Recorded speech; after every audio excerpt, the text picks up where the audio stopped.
Let's get more now on that passenger plane crash in central Nepal, which has killed almost all those on board. At least 68 people are known to have died in what is the country's worst air crash in 3 decades.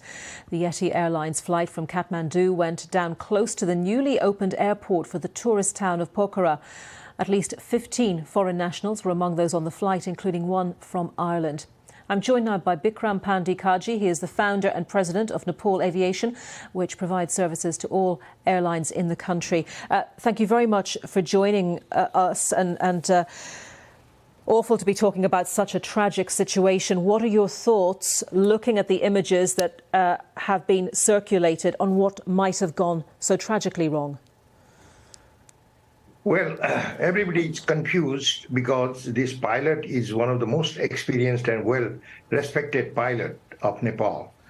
And he has, thousands and thousands of successful, flights records to his merit. And the way everybody has seen today's crash was just unthinkable, because it was the third flight as per the news going around here. He flew 7 o'clock.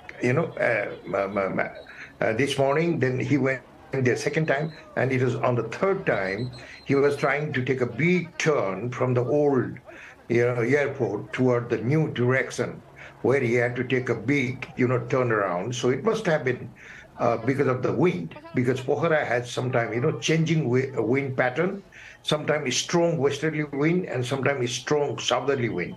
So we all think that since he was taking a long, big turn, maybe turning was not enough, or maybe while he was taking a turn, the aircraft already had a problem, and it started to descend down, and it started to, kind of a stall and fell in the ground. So that is what everybody is thinking. And we await then the outcome of the full investigation to determine the exact cause. Conflicting reports as well, Mr. KAAJI, about whether or not there are any survivors. What have you heard? None.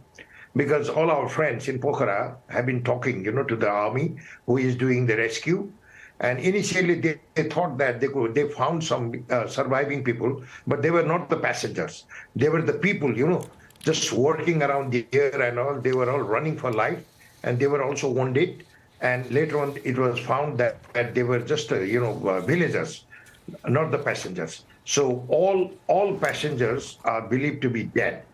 So there were, 53 Nepali and 4 crew, and rest of the people were all foreigner, like 5 Indian, 4 Russian, 2 Korean, 1 Irish, 1 Argentinian, 1 French, and 1 Australian. So altogether 72, including the crew. They all died, and there is no, anybody, survived.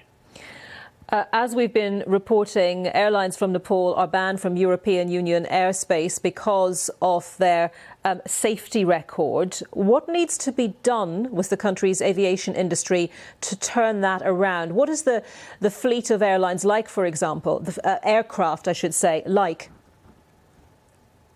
Well, the aircraft, the investigators, some of the freelance, independent investigators are saying that it was manufactured in 2007. Then it was, leased out to Kingfisher, the well-celebrated businessman of India who is living in England now. Then after that, he sold, it went back to Thailand to another company in 2013. And then in 2019, the Nepalese year called Yeti year, leased this aircraft into Nepal from 2019. So whatever is this leasing on and on going on, I think in the aircraft industry, they are always changing the spare parts and doing the D-heavy check and, bringing all the engines, everything, up to date, and installation of new engines and new parts. So I think they must have been maintaining everything up to date. Otherwise, it would not have flown so regularly. That is part one. Now, secondly, regarding this, European banning of Nepalese airline, yes, they found some fault and errors in the auditing of the Nepalese airline, which that was not expected to the European norm. And ever since, Nepalese airline people are trying to clear it from the European Union, and somehow it has not happened.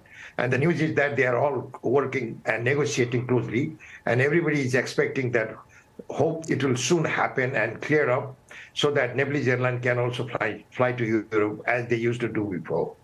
OK, Mr. KAAJI, thank you very much for your time. Bikram Pandey KAAJI, their founder and president of Nepal Aviation.